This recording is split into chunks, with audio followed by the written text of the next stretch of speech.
Hi everyone, in this video I'm going to show you how to connect your Contactzilla address books to iOS devices either one by one or hundreds at a time.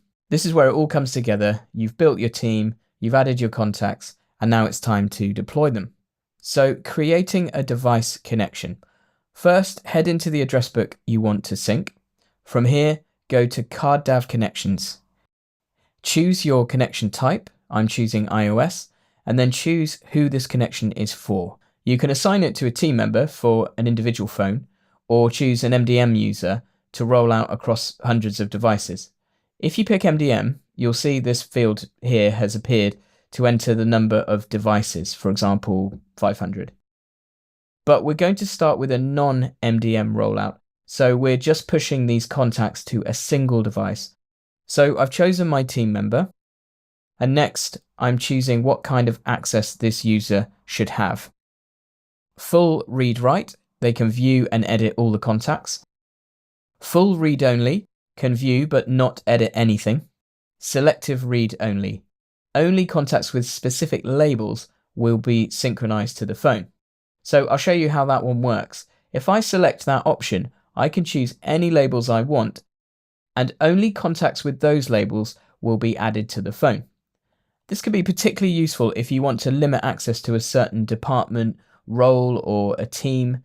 For example, you might only want site supervisors to see project managers, or medics to see the medical team.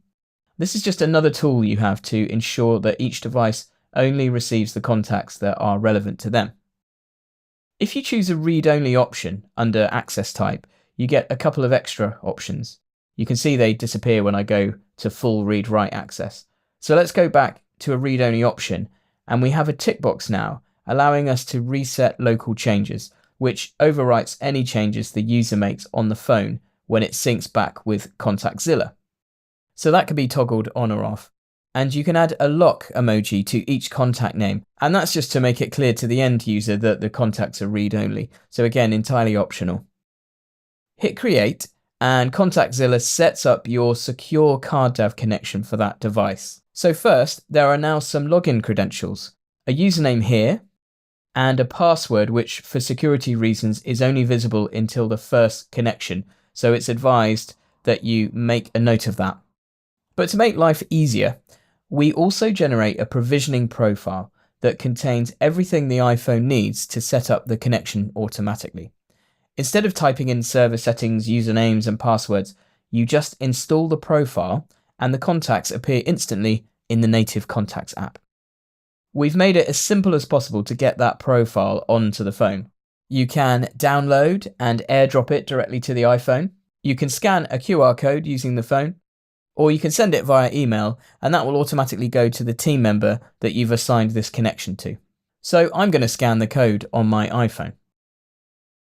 So over on my phone, I've scanned the QR code, and I'm asked if I want to go ahead and download the configuration profile. So just hit allow on that. I've now got a message to tell me that the profile's downloaded. And if I now go to the top level page of my settings, I can see that a profile has indeed been downloaded. So if I click through on that, I'm given an option to install in the top right.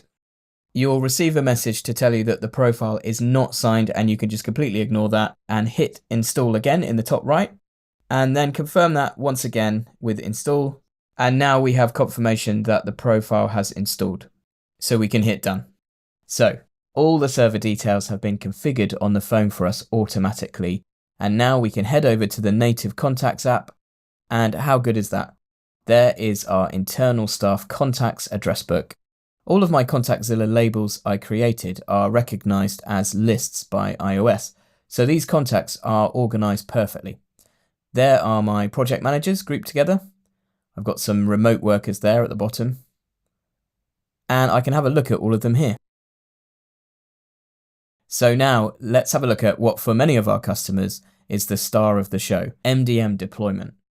With MDM, you're not setting up one phone at a time. Instead, you're creating a single connection that can sync the same contacts to hundreds or even thousands of devices all in one go.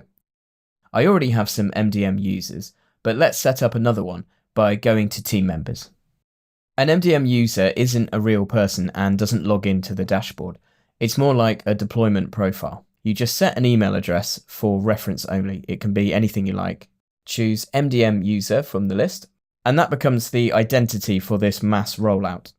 So I'll add that, and it's added here under team members. Now it's back to CardDAV connections, and just like before, choose our connection type. And now we assign this to our newly created MDM user. I can choose the access type. I just want read-only. And now the number of devices, and I hit create, and just as before, my new connection appears down here. And we can come back to this and adjust the number of devices at any time. So if your device count changes, you can just adjust that here.